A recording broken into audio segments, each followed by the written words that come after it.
Chennai super Kings அணி 15 IPL தொடர்களில் விளையாடி உள்ள சென்னை சூப்பர் கிங்ஸ் அணி இதுவரை 12 முறை பிளே ஆஃப் சுற்றுக்கு தகுதி பெற்றுள்ளது. அதிலும் 10 முறை இறுதிச் சுற்றுக்கும் சென்றிருக்கிறது. 5 முறை சாம்பியன்ஷிப் பட்டத்தை வென்றிருக்கிறது. 2020, 2022, 2024 ஆகிய 3 தொடர்களில் மட்டுமே பிளே ஆஃப் சுற்றுக்கு சிஎஸ்கே தகுதி பெறவில்லை. மேலும் இதுவரை சிஎஸ்கே அணி புள்ளி பட்டியலிலும் கடைசி இடத்தை பிடித்ததும் இல்லை. அந்தளவிற்கு வலுவான அணியாக திகழும் சிஎஸ்கே அணி நடப்பு தொடரில் மிக மோசமான ஆட்டத்தை வெளிப்படுத்தி வருகிறது. 6 போட்டிகளில் விளையாடி தொடர்ச்சியாக 5 போட்டிகளில் சிஎஸ்கே தோற்றுவிட்டது.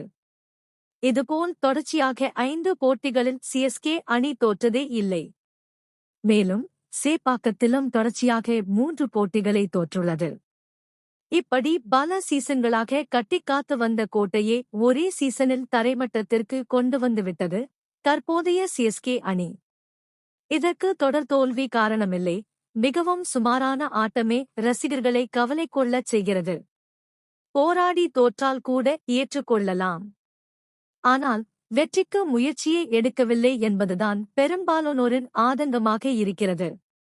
இந்த ஆதங்கத்தில் பலரும் கூறும் விஷயம் என்னவென்றால் தோனி, ஜடேஜா, அஸ்வின் போன்ற மூத்த வீரர்களை தூக்கிவிட்டு இளம் இரத்தத்தை அணிக்குள் பாய்ச்ச வேண்டும் என்கிறார்கள்.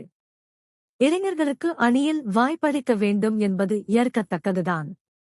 அனைத்து அணிகளும் திறமையான இளைஞர் பட்டாளத்தையே வைத்திருக்கும் போது சிஎஸ்கே மட்டும் இளைஞர்களை நம்பாமல் இருப்பது சரியானது இல்லைதான். ஷேக் ரஷீத், வன்ஷ் பேடி, ஆண்ட்ரே சித்தார்த் போன்ற இளம் பேட்டர்களுக்கு நிச்சயம் இந்த சீசனிலேயே வாய்ப்பு கிடைக்கும் என எதிர்பார்க்கப்படுகிறது.